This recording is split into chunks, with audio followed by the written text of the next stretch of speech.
Na az a helyzet, megpróbáltam visszatenni a csempét, de nem sikerült, ugyanis millió darabra tört. Szerencsére a Windows 10-nél más a helyzet, ugyanis hogyha azzal a módszerrel frissíted, amit az előző videómban bemutattam, akkor 10 napod van rá, hogy visszaállj a Windows 11-ről a Windows 10-re. Azt a videót egyébként ennek a videónak a végén be fogom neked linkelni ide.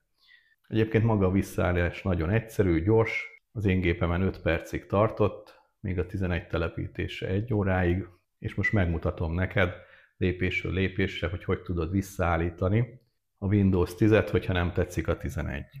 Na, a legegyszerűbb módja, hogy leellenőrizzük, hogy benne vagyunk-e még a 10 napba, amíg vissza tudjuk állítani a Windows 10-et, hogy a C meghajtón megvan-e még a Windows.old mappa.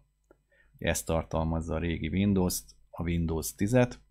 Ugye ez csak akkor érvényes, hogyha frissítésként telepítetted fel a Windows 11-et, ahogy az előző videómban mutattam, tiszta telepítésnél ez nem működik. Hogyha lejárt a 10 nap, és eltűnt törölve lett ez a Windows Old mappa, ugyancsak tiszta telepítéssel tudod visszarakni a Windows 10-et. Úgy tudod visszaállítani, a Start menün jobb egérgomb, bemész a gépházba.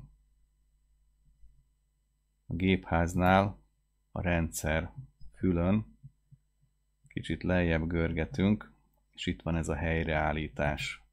És a helyreállításban van itt ez a vissza opció, ez fogja nekünk visszaállítani Windows 10-re az operációs rendszert. Nem kell frissítéseket keresni, mert nem a problémák miatt állunk vissza, hanem mert mondjuk jobban tetszett a Windows 10.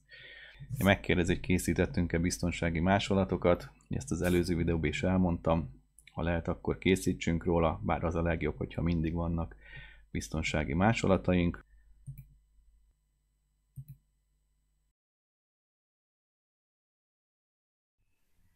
Itt megint újraindult a gép, szépen folyik a visszaállítás.